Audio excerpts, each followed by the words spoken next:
Ndërtimet e incineratorëve në Tiranë, Elbasan dhe Fier u shoqëruan me zbulimin e skandaleve të abuzimeve nga ish zyrtare e privat, duke çuar në burg edhe një ministër. Por, nxënësit e shkollës Rifat Manjani në Shupenc të Bulqizës japin një tjetër shembull. Ata kanë hartuar një projekt inovativ se si incineratorët mund të përdoren për prodhimin e energjisë.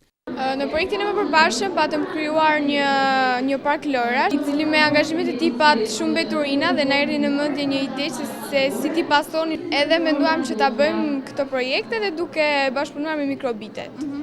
Projekti ka një shtrirje të gjatë kohore, rreth 2-3 muaj. Nxënësit thonë se procesi kontribon në uljen e mbetjeve dhe përmirësimin e burimeve të energjisë. Kemi idenë për të zhduruar mbeturinat të grumbulluara në një landfill në energji elektrike. Kjo arrihet nëpërmjet një procesi të mirë menaxhuar, të kontrolluar dhe funksional nëpërmjet mikrobitit, por gjithashtu që ka në vëmendje kujdesin ndaj mjedisit. Ne që në fillim mendojmë për djegjen e tyre duke përdorur gazin natyror që bëhen nga lëndët organike dhe më tej temperatura mbahet nga vetë mbetjet.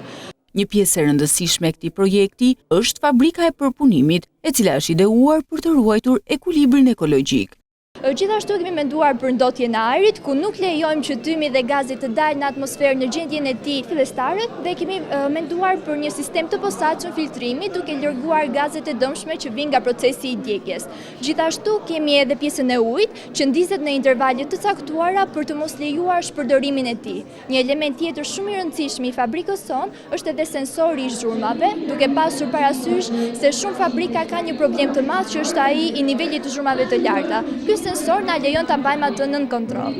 Kjo ide u realizua në udhëheqjen e mësuesit të tyre Jeton Lika, i cili shpreson që ky projekt të bëhet një model për të tjerët.